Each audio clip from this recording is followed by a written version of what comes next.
My phone screen is completely broken. Luckily, it's the screen protector, but still, it's all shattered.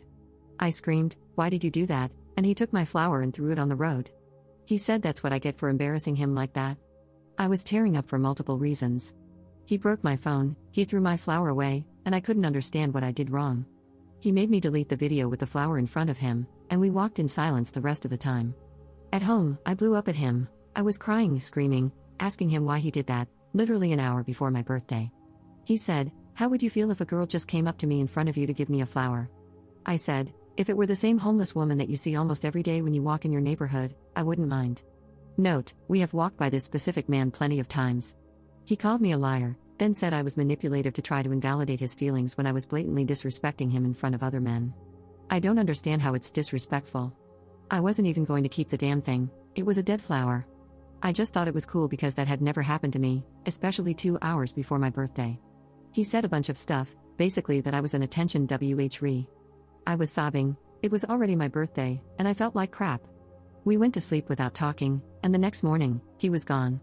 I had a brunch with my friends, so I had my mind distracted for a couple of hours, but it was still in the back of my mind.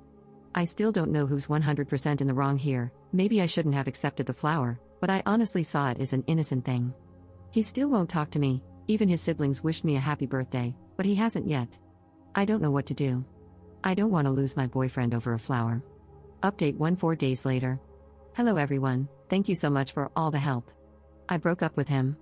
To be honest, I still love him, and I'm trying to cut all communication because I know that if he contacts me again, I'll most likely go back. I literally made a list of all the reasons why he sucks, and I try to read it every time I want to text him, lol. Here's the update, he surprised me with my favorite flowers and a letter.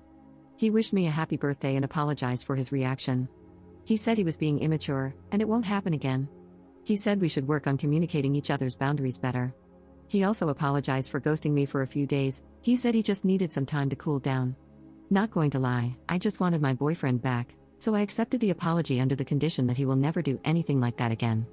He swore on his life that he'll never make me cry ever again. I genuinely saw a shift in his personality, he was even better than when I first fell for him. Like one time, we were cuddling and talking about our relationship. He literally started crying while professing his love to me. He said that he knows that sometimes he gets frustrated over little things, but it's because he loves me so much, and he's terrified to lose me. He shared so many things about his past, he had never opened up to me before, so it really felt like the relationship grew stronger. We went to the beach as a little birthday celebration for me with his friends. We were 6 in total, and I was the only girl. 2 other girls were supposed to come too, but they had work. I didn't know that until I asked one of the guys, and he told me. Long story short, he got mad at me for wearing a bikini. He was like, "What the F do I look like having my girl walk around half exposed like a SLT in front of everyone?" I reminded him that we're at the beach, and a lot of people wear bikinis at the beach. He said that it's different because I'm the only girl here with 5 guys, and it makes me look bad. I said I didn't care and went back to everyone. After a little while, he pulled me to the side again. He called me names, said that one of his friends obviously wants to screw me, but I'm too effing dumb to see it. He said he overheard him. I don't think this is true, but I don't know. He was very angry, but also he had been drinking, so it could explain his irrationalness. I started crying and then went home because I didn't want people to see me like that. He was being so weird, I don't know why he was being aggressive all of a sudden. Like before the flower incident, he had never used that kind of language with me, especially in public. He came over that night to talk about what happened. I was so hurt, I honestly thought we had grown closer. We both explained our side of the situation. I told him I wasn't trying to get anyone's attention by wearing a bikini, and I can kind of understand his point of view because I was a little uncomfortable too, being the only girl there. He said I could have put my clothes back on, but I chose to stay in a bikini. He said I looked like a SLT waiting to get screwed when I was laying on my stomach tanning. I can't really remember what he said after that, I was just so hurt. We were going in circles, so we decided to just go to bed. He then tried to initiate bedroom intimacy, which just pissed me off. I said no every time. I heard him say something about me being an annoying BTCH under his breath, and that was the last straw. I kicked him out and broke up with him. It wasn't easy, he was crying and screaming the whole time. He even punched a wall in my room.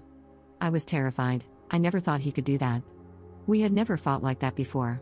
He finally left when I dialed 911 and threatened to call. I don't know why I still love him so much.